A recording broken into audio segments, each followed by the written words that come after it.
Hola, buenos días, somos el equipo número 5 y está conformado por Dana Yasmin Torres Castañeda, Vianey Alejandro, Jesús Homero, Ángela Salcedo, Ingrid Valeria y Francisco Daniel.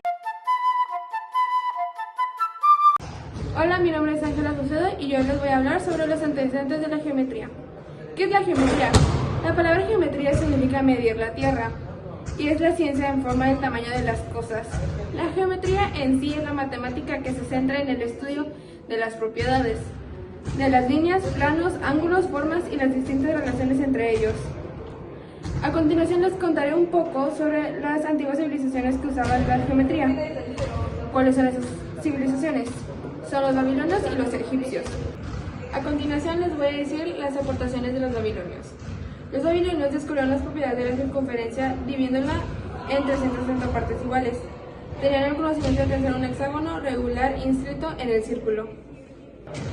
Las aportaciones de los babilonios fueron la rueda, la escritura y la aritmética. Les hablaré un poco sobre qué impulsó a los egipcios a acercarse a la geometría. Esto fue gracias a la necesidad de volver a marcar los territorios de los cultivos. Otra pregunta es, ¿para qué utilizaron los egipcios la geometría? Que esto lo utilizaron para el cálculo de áreas, volumen y hasta del tiempo. Y bueno, otra pregunta es, ¿quién fue Pitágoras y cuál fue su descubrimiento más grande? Pitágoras formuló el teorema que lleva su nombre, según el cual la suma cuadrada de los catetos es igual al cuadrado de la hipotenusa. Hola, mi nombre es Dana Yasmin. Yo les hablaré un poco más sobre quién fue el padre de la geometría. Fue Euclides, un matemático y geométrico griego que vivió en la ciudad de Alejandría, en Egipto. La aportación más famosa de Euclides fue los elementos considerados a menudo el libro de texto de más éxito de la historia de las matemáticas.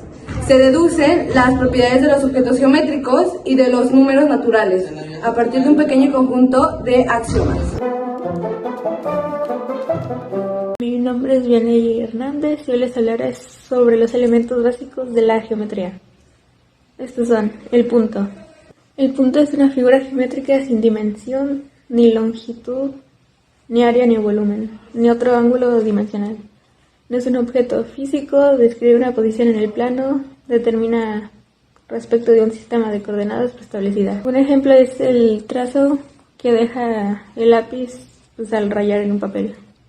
Hay tres tipos de rectas. Estas son las rectas paralelas, que son rectas que están en el mismo plano, pero nunca se llegan a juntar. Las rectas intersecantes son dos rectas que tienen un punto en común, y las rectas concurrentes son tres o más rectas con un punto en común. Semirrecta o rayo.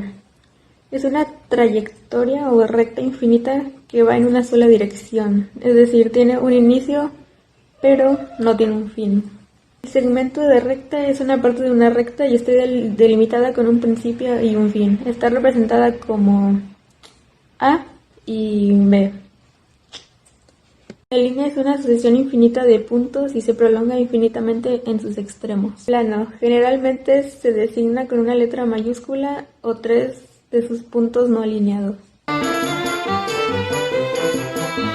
Mi nombre es Francisco Daniel Jiménez Gámez y ahora hablaremos del siguiente tema, los ángulos.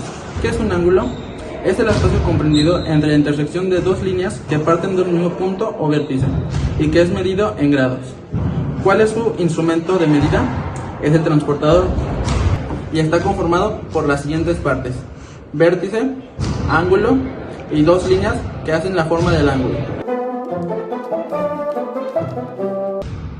Hola, mi nombre es Ingrid Valeria y yo les voy a hablar sobre el sistema de medición de los ángulos.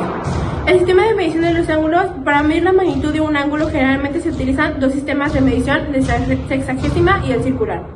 El grado sexagesimal es la unidad, hace referencia a cada uno de los ángulos. A cada uno de los ángulos que se obtienen al dividir una circunferencia que tiene 360 partes. La radian es establecida por el ángulo que se utiliza en un arco. En un arco de circunferencia en donde la longitud a dicho arco debe ser igual al radio del mismo. Y en esto lo que hace que se conoce como radian. Ahora les voy a hablar sobre los diferentes tipos de ángulos. El ángulo agudo, que mide menos de 60 grados. El ángulo recto, que mide 90 grados. Ángulos obtusos, mide más de 90 grados y menos de 180. Ángulos llanos, que mide 180 grados. y ángulos cóncavos, mide más de 180. Y por último, el ángulo completo, que tiene un radio de 360 grados.